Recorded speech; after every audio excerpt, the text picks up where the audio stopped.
How about a round of applause for Dad or Lee? Talk right into the ball of the mic. Hello. There you go. Well, hello. What a wonderful... I've got to say, I've been thinking about this a long time. And the first thing I got to think about is everybody that was involved in the wedding planning party. They have to be so happy this night is here. Do you guys realize how much planning was involved with this? This has been going on for a whole year. I can honestly tell you, if Jeannie and I had any more children, we'd send them to Las Vegas like we did 31 years ago. No, in all seriousness, I want to thank everybody for coming this evening. And this is our special place, our family special place, Sanibel Island. I'll give you a little history on it from us. My wife Jeannie's family started coming here in the 70s. She then drugged me down here in the 80s, kind of kicking and screaming because I'm not really a Florida guy. But she told me it wasn't like real Florida, so I said, okay, let's check this out. Once I crossed the causeway, I have to admit, I was hooked too. So Chelsea has been coming here for vacation her entire life. And she has seen many weddings on the beach saying someday. And I guess today this is your someday. Anyway, I want to send a special thank you for yesterday's evening to Adam's parents, Barbara, Frank, Del, Susie. That was an awesome evening. Thank you very much for everything. I also want to thank his parents and his beautiful sister, Jenny, for raising this outstanding young man. I'm going to tell you, he's one heck of a good guy. But I also don't want to forget a couple other people. Joe, his brother-in-law and best man. Mark, his good friend from childhood.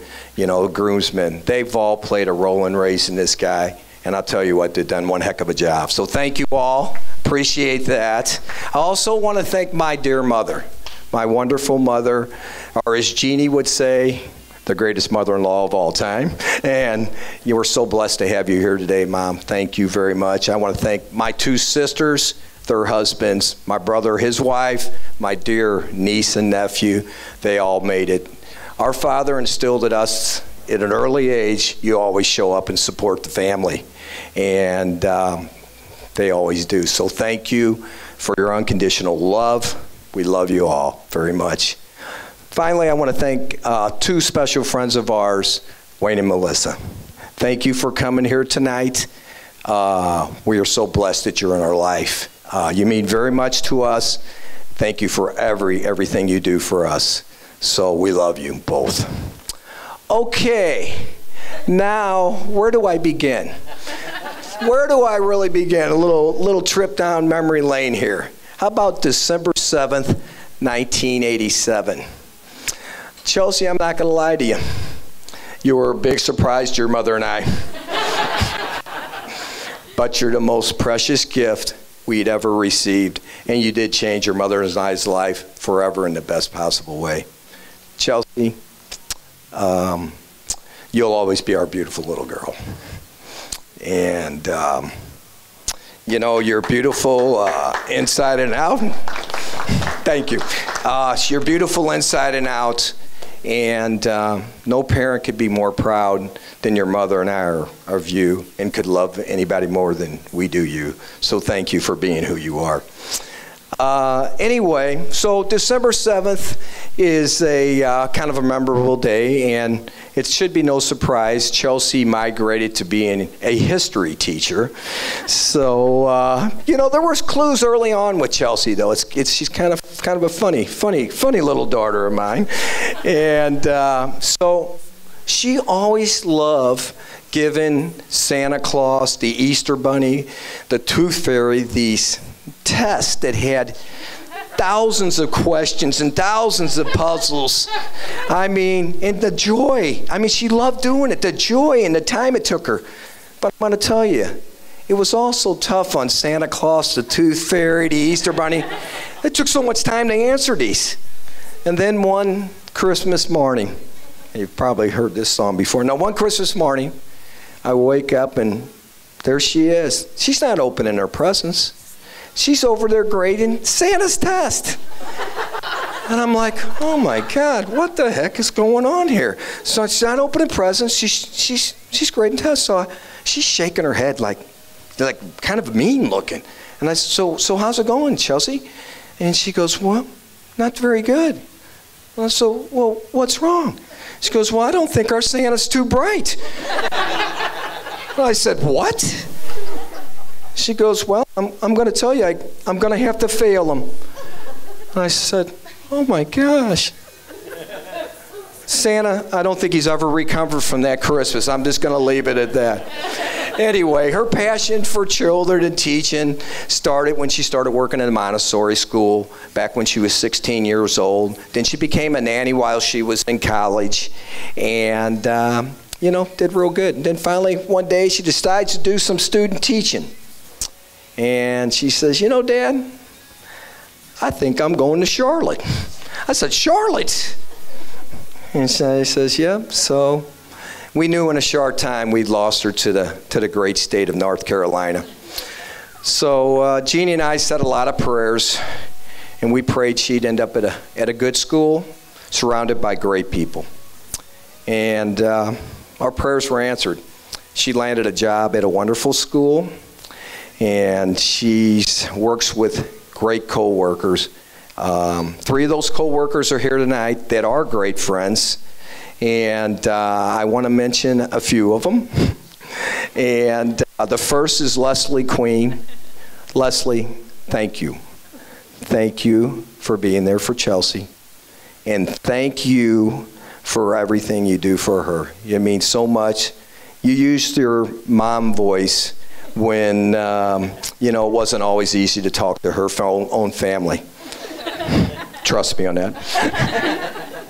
And then we have Miss Shilpa Pandya?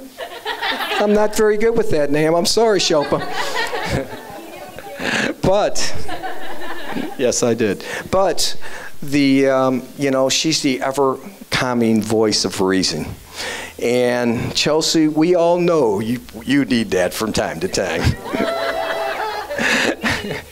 And then last but not least, Sarah Melton, her matron of honor, her partner in crime, 2 peas in a pod. I'm going to tell you right now, everybody should have 3 friends like the 3 of them. They're incredible. Thank you. We love you all. We appreciate everything. You mean more to us, you'll never know. So, now everything's going along pretty good for Chelsea. Life's rolling along. We're having a pretty good time. Chelsea and Gracie, who is my cool little grand dog. And, we're thinking, hey, everything's going good. But there was one thing missing. There was one thing missing. Mr. Wonderful. I said, do all women want a Mr. Wonderful? Honey, am I Mr. Wonderful? Oh, thanks, babe. Thanks. So then one day we find another one puts his application in to be Mr. Wonderful. I thought, oh boy, here we go again. So when we finally meet Adam, he seems like a nice guy, polite, honest, hardworking. We could really tell he was smitten with Chelsea. However, we could also tell Chelsea was quite smitten with him. So we sat there and got to know Adam a little better. Found out he was a great chef. Yes, you are. You're a great chef. Loves to play games. And he's an avid sports fan. I thought I was a sports fan. He's an avid sports fan. And I'm thinking, wow, this guy, what more could the father of an only daughter want? Euphoria. I got the greatest potential son-in-law of all time. Except being from St. Louis and find out this guy's a Red Sox fan. That was not good. I'm not going to lie. It was actually disturbing. But then Chelsea quickly reminded me and said, well, at least I'm not dragging home a Cubby fan. I smiled and said, right on. You know, Adam did redeem himself a little bit. You know, he's a North Carolina State alumni. Go Wolfpack, come on, yeah, I know you guys love that. Who doesn't have a soft spot for Jimmy V in those glory days? I definitely do. But most importantly, Adam is a family guy that loves his family dearly. So, Chelsea, I think you finally found your Mr. Wonderful. How we're so happy for you. And your mother and I are equally as happy. We think he's a Mr. Wonderful too. So as I stand here tonight, I feel like a very blessed man to look over at this table. My daughter, the beautiful bride, and this special groom. I feel so happy. So this is the part of the speech where those speech writers tell me I've got to give some fatherly advice.